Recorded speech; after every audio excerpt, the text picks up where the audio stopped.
On commence avec la séance de rattrapage pour Mathieu Grégoire. Mon cher Mathieu, je vais te questionner sur les 4 premières parties. T'as 10 secondes à chaque fois pour me donner ton avis. Vas-y. Tu peux faire ça ? Dis-moi. Alors, nul à Metz, on relativise ou pas ? On relativise ou pas, effectivement comptablement c'est pas un problème. Oui, vu la série, voilà. On relativise. Oui, on relativise, oui. On se voit peut-être un peu beau aussi avant, on pensait déjà le 3-0 à Metz, voilà. Mais non, on relativise. Coaching gagnant, vraiment ? Coaching gagnant, est-ce qu'il aurait pas pu lancer Radonjic d'entrée ?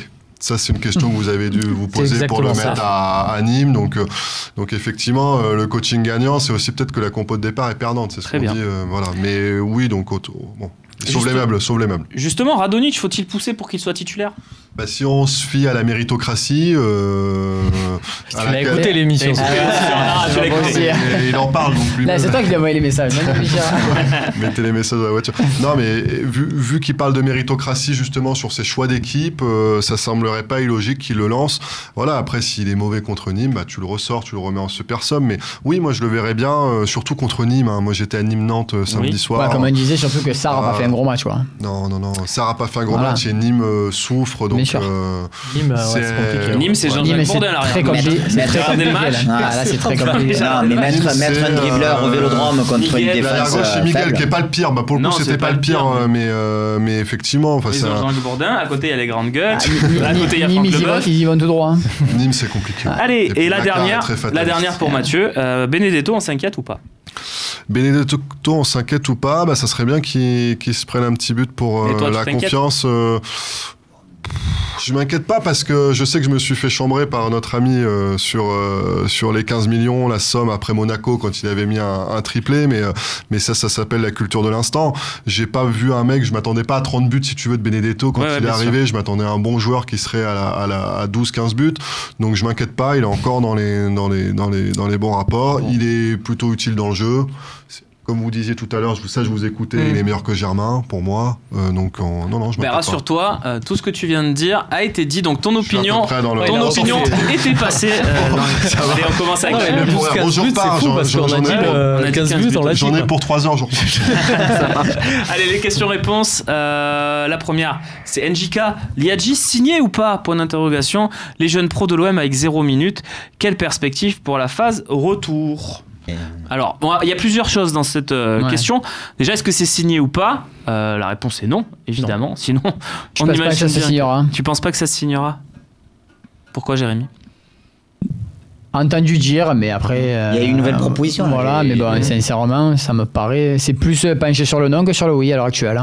Romain, Mathieu, la tendance, parce qu'on a le point il y a tous les 2 semaines à peu près. Ouais, non, mais là tu es dans des phases de négociation et tu sais très bien que quand un des deux parties a intérêt à communiquer, puis là on te communique de manière assez précise, justement par expérience tu te dis, on cherche à dire regardez, on a fait le maximum, on a donné ça, après la balle c'est dans son camp, lui si ça se fait pas c'est de sa faute, donc c'est vrai que c'est une partie de poker menteur, mais en même temps ça peut encore durer longtemps et il peut toujours avoir de l'espoir. Rappelez-vous la négociation incroyable de Boubacar Kamara. Boubacar Kamara, il est quand même en fin de contrat, tu le fais signer à la mi-juin, alors qu'il est en fin de contrat le 30. Tu arrives à le faire signer à la mi-juin, alors que tout le monde se disait c'est fini, on n'y arrivera plus. Et là-dessus, je dois reconnaître que même si moi, à chaque fois, ça me semble totalement fou, mais le calme, la manière assez stoïque de Zubizarreta, de héros dans ces genres de dossiers, on l'a vu encore avec Rongier, ce truc de se dire non, on pourra le faire en joker ou quoi, ou tu as envie de te dire mais c'est délirant, c'est fou, mais en fait ça semble être pour moi c'est de l'amateurisme, mais ça c'est un autre sujet, faudrait on peut aussi si au final il y a des résultats, ça parle pour eux, c'est comme dans un match. Camara, justement, c'était un dossier qui était assez simple sur la fin, c'est qu'il a obtenu exactement ce qu'il voulait, comme il l'a eu pour la prolongation. Et donc si tu veux, il attendait juste de savoir ce qu'il aurait à l'étranger, tu vois. Donc ce qui d'ailleurs peut ressembler aussi au cas Liadji, c'est-à-dire qu'aujourd'hui l'OM s'est rapproché de ce que le clan Liadji demande depuis le premier jour, c'est-à-dire le 14 juillet, même plus. Je pense qu'on est à peu près dans les mêmes eaux, et maintenant c'est à Liadji de se prononcer. Que toi tu es plutôt positif. Mais il est vraiment bon ce jeune là. En fait ça dépend des offres qu'il a à côté. Ouais. Il est vraiment bon ce jeune. Non, mais si tu te rapproches de ce qu'il demande, oui, logiquement. mais ça dépend. Mais pendant ce temps-là, tu vois, on a mis 4 mois pour Romain, c'est de la stratégie d'attente. Sur Rongier, on y reviendra, mais moi, on pourrait en reparler, mais sur Rongier, quand on va le voir en juillet, on va voir Nantes, on dit on va vous le sortir en prêt. Pour moi, c'est juste lunaire. Alors après, tu peux dire que c'est de la stratégie. Moi, je te dis que c'est plutôt. Non, je dis pas. Ah non, je dis pas que c'est de la stratégie. Les agents, démerdez-vous pour le sortir. On aurait mieux fait de l'avoir. On veut le relever en prêt, quoi. On aurait mieux fait de l'avoir le plus tôt possible. Je dis juste que là où au final ça peut être rassurant, c'est qu'il y en a où ils disent bon ben c'est fini, on n'en parle plus. Eux vraiment, ils sont prêts à marcher sur leur fierté jusqu'au dernier moment, la dernière minute et même au-delà. Je suis pas du tout d'accord avec toi parce que sur d'autres cas comme Strootman, ils ont signé un chèque en 10 minutes. Donc tu vois, je pense que sur Liadji pour le coup, l'OM a fait ce qu'ils avaient à faire. Le clan Liadji a demandé ce qu'il avait à demander. On n'est pas sur des sommes faramineuses sur les jeunes aujourd'hui par rapport à Cherki et d'autres. Maintenant, attendons la réponse de Liadji. Voilà. Moi, je mettrais quand même un petit peu un timing pour lui, histoire de mettre un peu la pression aussi, parce que pour moi, s'il signe pas là en décembre pour janvier, voilà, tu vois, c'est ça pour le coup, tu mets le doigt, enfin tu mets un mot sur ce que je disais, c'est que eux de timing ils en ont pas. Non, moi je pense que si je peux vous donner une petite info, voilà, c'est que je pense que on va pas attendre 6 mois. Alors Camara c'était mi-mai, on va pas attendre le 20 mai pour avoir une réponse. Voilà, je pense que d'ici un mois normalement. Ça va oui ou non, quoi. Ça serait bien. Oui, et puis de toute façon il va au partir du 1er janvier. Maintenant c'est pas comme avant où il fallait un peu attendre le 30 avril et tout. Maintenant juste avant, il y avait une deuxième partie de question sur les jeunes qui jouent pas. J'ai l'impression qu'ils jouent quand même les jeunes cette saison. On a Perrin qui a joué 4 matchs titulaires, Ake qui a fait plusieurs entrées. Après voilà, c'est pas non plus des phénomènes les jeunes. Non, mais il faut le dire, c'est pas. On n'a pas affaire. Non mais on n'a pas affaire à Nasri, Flamini. Non mais Romain, souviens-toi que en août, il y a un match amical contre Naples, il y a Chabrol qui rentre et tout le monde a le mot de Chabrol sur la bouche. Tout à fait. Et au final, le premier. Il a fait un match, une rentrée sur la première journée, on l'a plus du tout vu de suite. Ensuite, il a eu des propositions pour partir en prêt. Il n'est pas parti et au final pour pas jouer. Donc tu peux aussi te poser des questions là-dessus, te dire. Il y a aussi un autre nom qu'on a cité plusieurs fois dans ces talks, c'est Nkunku. Et bon, tu l'as toujours pas vu non plus. Donc et pour le coup, celui qui joue à son poste à un moment, a eu quand même une super mauvaise passe. Donc tu aurais pu. Maraldino Van Bass, une belle question. Imaginez finale de Coupe de France, 119e minute. Ce sera pour Jérémy évidemment. Vous êtes à VB, il vous reste un changement, le fameux 4e changement des prolongations. Vous faites rentrer Pelé. Pelé reste dessus. Ça, toi, hein. Alors écoutez, ça c'est déjà fait, on l'a déjà vu. Oui, bien sûr. Bien sûr. Si les scènes après, si Pelé est meilleur que Steve sur les pénaltys, franchement, pourquoi pas. Sincèrement, si c'est entre les deux que c'est acté tout ça, franchement, pourquoi pas, oui. Steve, il sera d'accord? Non, je pense que le problème, c'est que Steve serait peut-être pas d'accord. Voilà, c'est pour ça, mais tout sera réglé avant. Est-ce qu'il faut qu'il soit d'accord, Steve? Pas d'accord, parce qu'on a eu aussi le cas, justement, ce cas-là, on l'a eu, c'est finale de Coupe de la Ligue anglaise l'an dernier, où le coach de Chelsea, et il a pas voulu sortir. Et le gardien dit je sors pas. Mais voilà, mais là, c'était pas réglé avant d'ailleurs. Moi, Pelé Mandanda, ouais. Moi, ça, sur une séance de tir au but, ça se vaut parce que de toute façon, Pelé, il choisit son côté avant. Pas le temps de trop. Non, moi, là, le seul gros point positif, si tu fais un truc comme ça, c'est que je me mets dans la tête. Bon, derrière, par contre, il faut la gagner. Hein. Non, mais déjà, oui, mais je me mets dans la tête des attaquants ou des joueurs adverses. Psychologiquement, ils se disent un truc. Là, ils voient la Albatros. Ils se remémorent le truc et tout. Putain, pourquoi ils ont mis lui? En fait, ils voient l'Albatros, ils pensent les clean sheets, là, 2016-2017, tout d'un coup, là. Question suivante. Perturbé. C'est une bonne question. C'est ça, mais c'est le simple fait de faire un changement, en fait. On refait rentrer Jérémy Galano, c'est pareil, ça marche. Question suivante. On peut rentrer le petit Simon. Allez, on va essayer d'en prendre encore 2, il nous reste très peu de temps. Salut la team, si on ouvrait le micro à l'arbitre pour qu'il justifie sa décision, après avoir visualisé le replay, c'est Love OM 13007, Mathieu, je pense, les arbitres n'ont pas le droit de parler.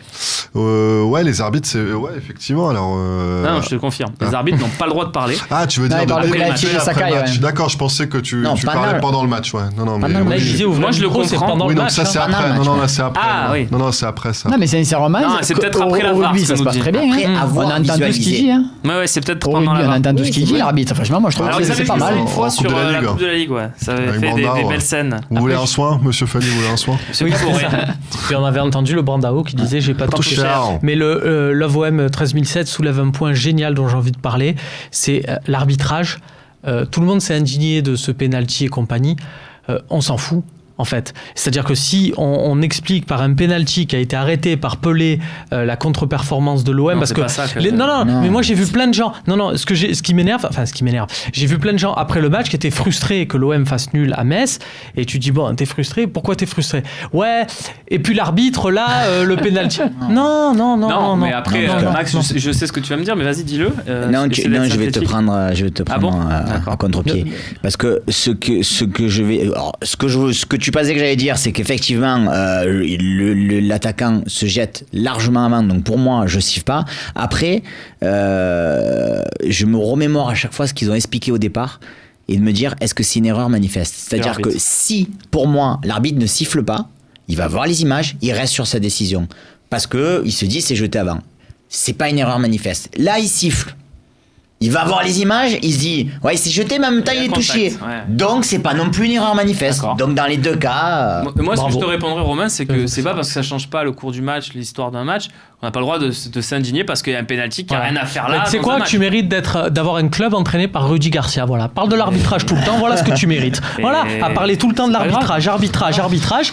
Rudy Garcia, c'est tout ce que tu mérites. Mais c'est vrai qu'en ce moment, par contre, sur l'arbitrage, on a l'impression qu'on n'en sort plus. Je parle sur tous les matchs, quoi. Enfin, maintenant, il y a des contestations. Je sais pas si vous avez vu le hors-jeu là l'autre fois de Liverpool et tout.